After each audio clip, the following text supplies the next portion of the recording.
All right, welcome back to Milton Daily Homes. Today we have 37 listings, and what I do off the weekend, there's no way we can avoid this, but the list comes in all different prices. I click this column right here, and it orders them from low to high. So let's talk about some homes. So Fowles Court is $549. It's kind of midpoint on pricing. I think it's pretty competitive. There's a couple in this list that are $589 that are around the same size. So you're balancing off. You've got a smaller one at $525. There's other stuff on the market. This one is in the wrong area. So it says Scott, but it's actually Harrison. So it's south of Derry. And you'll notice this room here is kind of a nice little home office. Get up on the main floor, living, dining, kitchen, and then you've got this model comes in a 3-bedroom with 1 bathroom on the top floor, or it comes with 2 bedrooms and it has 2 washrooms, and that's the one that this one is. I like the 2-bedroom personally with the 2 washrooms. I think it's much more functional. If you had to, you could do a 3rd bedroom here or like a guest bedroom. Like I think the ideal is if you had almost like a Murphy bed where there's a desk and then it folds out to become a bed. So you get both functions depending on who is there and what's going on. Open concept layout on the main level. You also have your wraparound deck. You've got a nice little feature wall here. And yeah, overall it looks really good. I think this one is priced, I think, where it needs to be to get it sold. Now this one is actually a little bit smaller than the other one. The sumac corner, I think it's $1,350. This one's just under $1,300. It has that 888 number, and in Asian culture, particularly Chinese, from my understanding, 8 is a very lucky number. So this one is like triple lucky. I know it has significance. There's areas, especially in Toronto and Markham, where if you have this address, you could be looking at $50,000 or $100,000 extra just from having that kind of premium. I don't think it's as much in Milton, but I wonder if there is still something there. Interesting, the agent puts, well, it's not the only Mattamy townhouse, but it's definitely one you need to see. It's almost acknowledging, like, look, there's a lot of competition.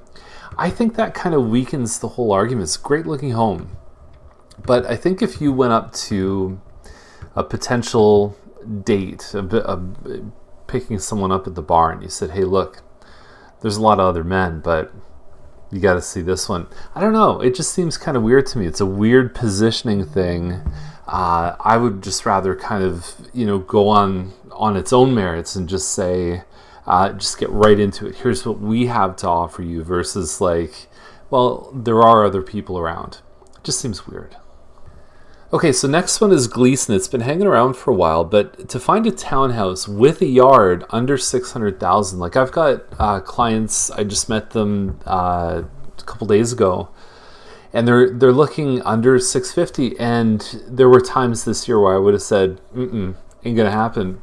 It's nice to see that there's actually, I think, respectable, decent options out there, including semis that you can buy for under $650,000. So same thing with detached homes, is you can get them for, anywhere from $700,000 to $800,000. They're not the absolute best ones out there, but they're actually very good homes. And so it's nice to see that return to normalcy. And for sellers, I think it's important to note that you're still, I think the numbers say you're somewhere around 17 to 20% up from the fall pricing anyway. So we had that real shoot up.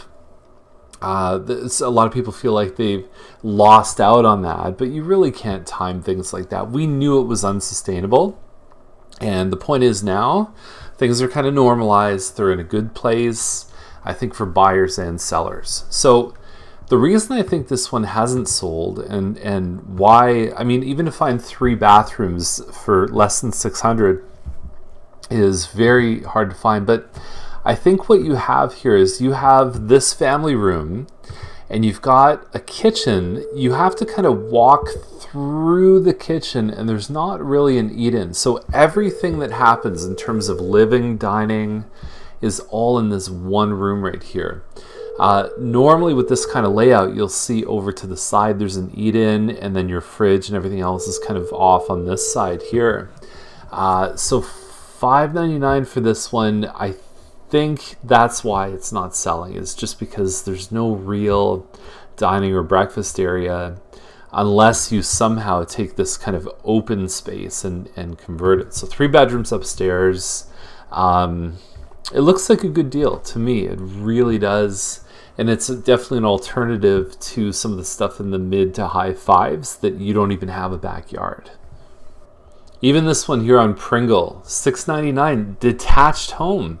Nice double wide driveway. So the next best thing to a double car garage is that people don't need to switch cars around. They can put 2 cars side by side. Very, very functional.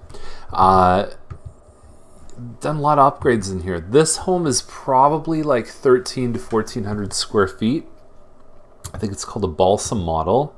1,379 if memory serves correct.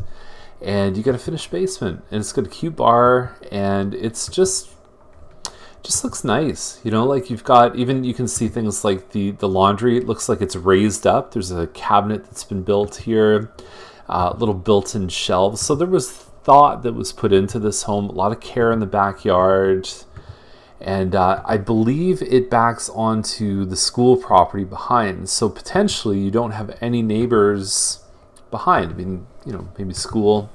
This is a great one. I have a feeling this one will sell for more, but I like even seeing the list price being around here. So we're going to skip a few. Shanks Heights, 2,800 square feet, plus a finished basement. The builder Conservatory Group sold these with total living space, but as we've mentioned in previous episodes, upper square footage, main floor and second floor might be valued at, 100, 150 a square foot.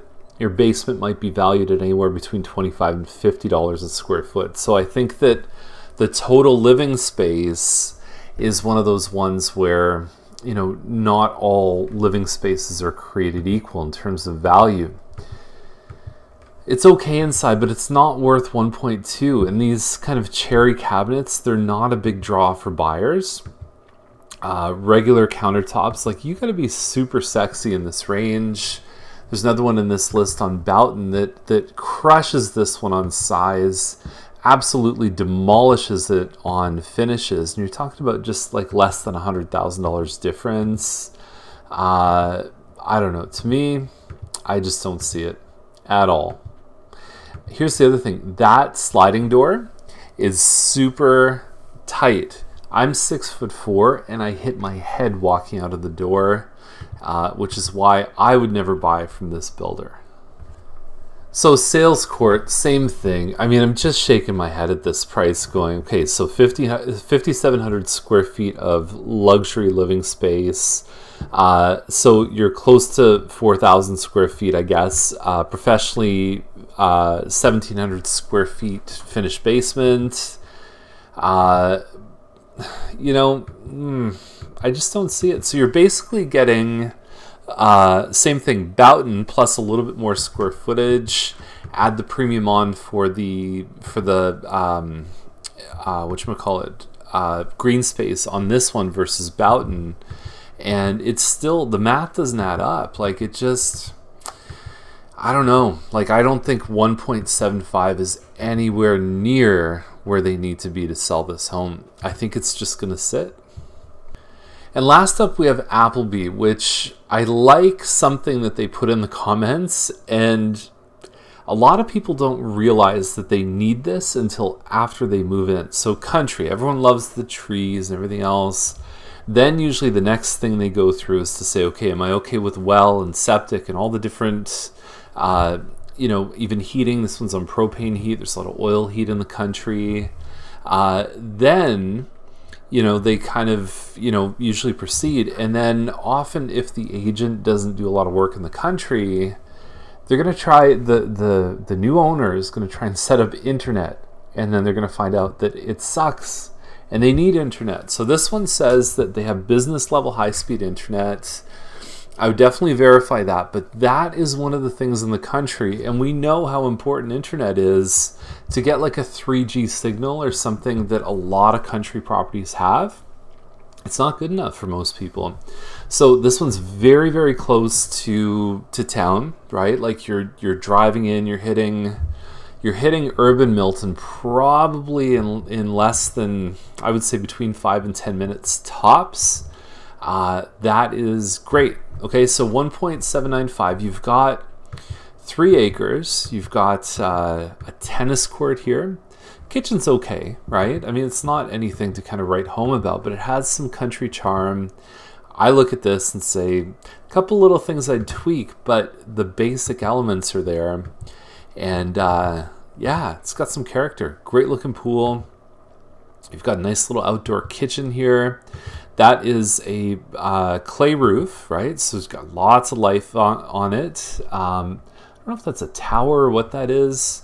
And tennis court, don't know the shape. Looks pretty good to me.